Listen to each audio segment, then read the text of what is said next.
berjudul Bawang Merah, Bawang Putih. Dasar gadis bodoh, tidak tahu diri, tidak becus. Aku gak mau tahu ya. Pokoknya kamu harus menemukan selendang merahku.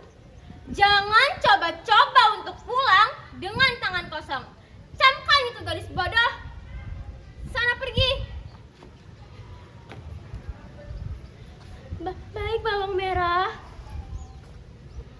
Sambil berderai air mata, Bawang Putih berjalan menelusuri aliran sungai. Di pertengahan jalan, ia bertemu dengan seorang nelayan. Lalu, ia bertanya kepada nelayan itu, "Paman, apakah Paman melihat selendang berwarna merah?" Selendang? Sepertinya tadi aku melihat seorang nenek tua menemukan selendang berwarna merah. Rumahnya ada di atas bukit sana. Bawang Putih berlari menuju bukit itu. Bawang Putih melihat gubuk tua yang sudah reot. "Sampurasun!" teriak Bawang Putih. "Rampes!" jawab nenek tua sambil membuka pintu rumahnya. "Ada apa, Cu? Kenapa engkau kemari?" "Punten, Nek, apakah Nenek melihat selendang berwarna merah?" "Iya, memang aku yang menemukannya. Apabila kau ingin membawa selendang itu pulang, syaratnya adalah kau harus membantuku masak dan membelah kayu bakar untukku." "Baik, Nek, dengan senang hati." Dengan cekatan, Bawang Putih menyelesaikan pekerjaannya satu persatu. Malam pun tiba. Bawang Putih berpamitan kepada nenek tua itu. "Cu, ini selendang merahmu. Di atas meja ada 2 buah labu. Pilihlah mana yang kau mau, Cu."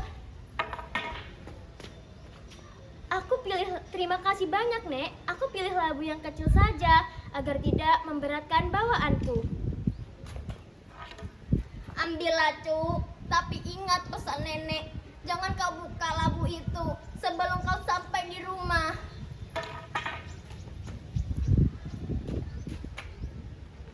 "Baiklah, Nek. Kalau begitu, aku pulang dulu ya." Sesampainya di rumah, Bawang Merah dan Ibu Tiri masih saja memarahinya.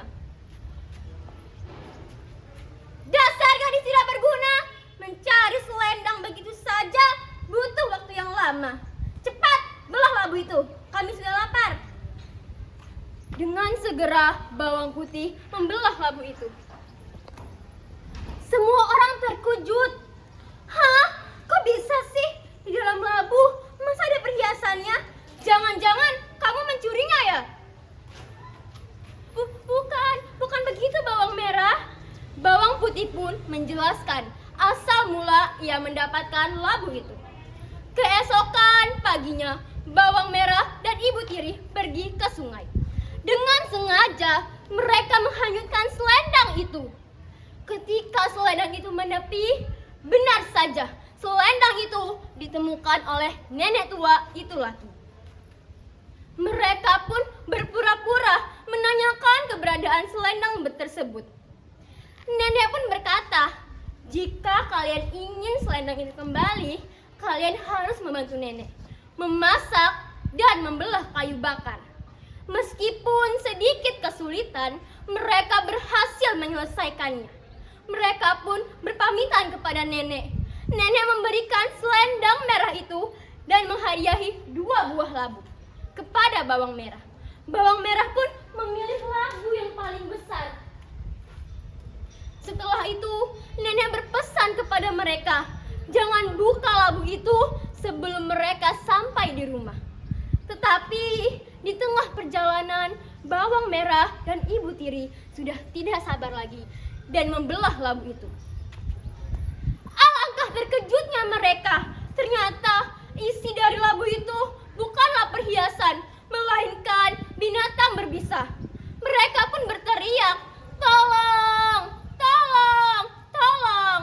Tapi tidak ada yang mendengarnya karena mereka masih berada di makan. Pada akhirnya pun bawang merah dan ibu tiri meninggal dunia di tengah hutan. Pada akhirnya bawang putih hidup bahagia karena sudah tidak ada lagi yang kejam pada dirinya. Pesan moral yang dapat kita ambil adalah kesabaran dan kebaikan akan menuju kepada kebaikan.